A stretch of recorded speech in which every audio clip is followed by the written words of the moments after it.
जैसे ही ससुराल के दरवाजे पर ये लड़की कदम रखी वैसे ही एक पड़ोस के लड़के पर इसको नजर चली जाती है और ये केस है प्रीति का, जो 28 साल का था। 13 जनवरी 2025 के फिरोजाबाद की पुलिस एक औरत को अपने हिरासत में की है। इसका नाम है प्रीति, जिसने एक्स बॉयफ्रेंड के साथ मिलकर अपने पति को हत्या करवा दी और इसका एक्स बॉयफ्रेंड का नाम था सूरज, जो एक पेशे से मजदूर था और अपने घर दूरा चलाया करता था। ये जरूरी नहीं है कि हर मजदूर एक समझदार हो और समझदारी से काम करने वाला हो, लेकिन अभी का टाइम में एक ऐसा भी मजदूर है जिसने अपराध की दुनिया में फैल रखी है। लेकिन इस 26 साल के लड़के के साथ जो कुछ भी वो काफी ज्यादा हैरान करने वाला है। 26 साल का सौरभ, जिसको पता नहीं था कि वो जो इस पत्नी का डेली हाथ से खाना खा रहा, वो उसको पता नहीं था कि एक दिन यही एक हमारे मौत का वजह बनेगी। ये मामला फिरोजाबाद के जकेई गाँव का है, जो काफी ज्यादा हिला देने वाला ऐसे कहानी हमने पहली बार सुना है। 26 साल का सौरभ का यहीं पे शादी वगैरह सब कुछ हुआ, लेकिन शादी तो काफी ज्यादा पहले ही हो चुकी थी। लेकिन जाकर 2022 से 2023 में लड़की अपने ससुराल आती है। सौरभ अपने घर चलाने के लिए टैक्सी भी चलाना सीख गया था और काफी ज्यादा इनमें पैसे भी कमा रहा था सौरभ। ये सब के बीच उसी फिरोजाबाद के गांव के जकई में एक दिन प्रीति अपने छत्ते पे जाकर कपड़ा पसारने गई। वहीं पर उसको सूरज उसको दिखा। फिर क्या, जो उसी टाइम पे सूरज अपने छत पर आता था और उसी टाइम में प्रीति अपने छत पर जाया करती थी। ऐसे ऐसे करते करते ये सिलसिला दोस्तों चलते चलते धीरे धीरे ये रिश्ता नंबर इधर उधर करने के बाद प्यार में बदल गया। और प्यार होने के बाद रोज इधर उधर छुप कर बातचीत करने के बाद रोज अपने मोबाइल से नंबर डिलीट कर देना, ये दोनों का आदत बन चुका था। फिर धीरे धीरे दोनों ने इधर उधर छुप कर मिलने का भी शुरुआत कर चुके थे। लेकिन इसी समय साल 2023 में प्रीति एक बेटे का जन्म देती है। इससे पूरे फैमिली का खुशी बढ़ जाती है और दुगनी हो जाती है। लेकिन इन सब के बीच सूरज एक बहुत बड़ा चाल चला। वो चाहता था कि सौरभ से किसी भी तरीके से हमें दोस्ती हो जाए और उसका घर में हमें आना जाना लग जाए, ताकि और ज्यादा अच्छे से प्रीति से हम मिल पाए। आखिरकार दोस्तों सूरज ऐसा कर दिया सौरभ से, और सौरभ के भाई से दोनों से दोस्ती कर लिया था। फिर प्रीति के घर में आना जाना ये सब उसके लिए छोटा मोटा बात हो चुका था, क्योंकि प्रीति से रोज के रोज मिलते था वो। फिर दोस्तों सौरभ के छोटे मोटे कामों पर सूरज साथ दिया करता था, यहाँ तक कि अपना मजबूरी भी करना छोड़ चुका था। सूरज लगातार 3 साल प्रीति के साथ अवैध संबंध में रहा। ये मामला दोस्तों तब सामने आया जब प्रीति का देवर दोनों को रंगे हाथ सामने पकड़ लिया था। प्रीति का देवर ने पूरे घर में ये गुहार फैला चुका था, लेकिन सब लोगों ने डर की वजह से अपने घर में ये बात छुपा लिए थे। प्रीति ने दोस्तों उस टाइम पे पूरे तरह से कसम खा चुकी थी कि अब हमें सूरज से कोई भी लेना देना नहीं रहेगा। लेकिन कुछ ही टाइम बाद इन दोनों में फिर से छुप छुप कर मिलना जुलना ये सिलसिला दोबारा से स्टार्ट हो चुका था। फिर दोस्तों ये सब के बीच 8 जनवरी को सौरभ अपने घर पे, और यहीं से सौरभ का उल्टी गिनती शुरू हो चुकी थी। प्रीति का एक्स बॉयफ्रेंड सूरज और सूरज का दोस्त सलमान दोनों ने एक प्लान बनाया बहुत ही तगड़ा, जिसमें यह था कि सौरभ को इस दुनिया से खत्म कर देना। और ये प्लानिंग सूरज, सलमान और प्रीति की थी। फिर दोस्तों 9 जनवरी को सौरभ सवेरे अपने खेत की तरफ जाता और यहाँ से बैठी पत्नी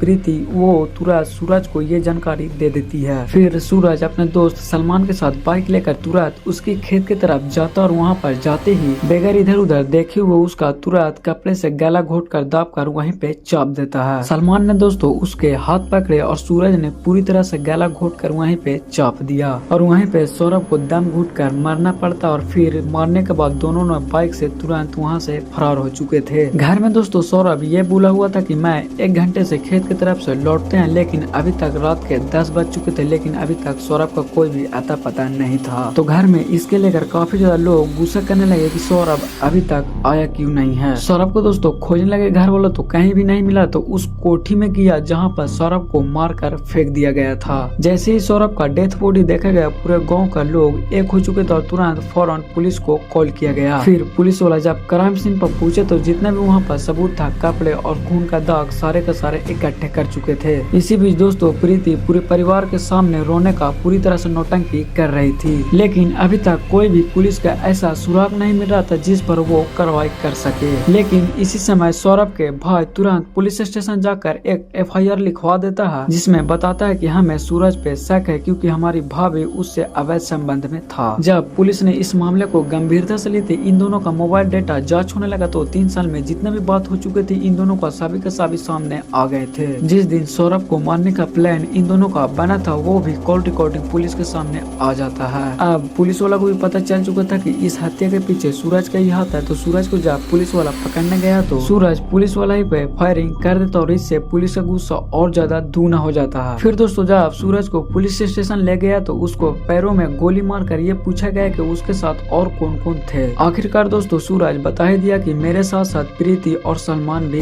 इस हत्या के पीछे है। उसने बताया दोस्तों कि हमें किसी का भी मारने का इरादा नहीं था, लेकिन प्रीति का प्यार में हम पागल हो चुके थे और इसी के चक्कर में हमें सौरभ को मारना पड़ा ताकि हम दोनों एक साथ निभा सके।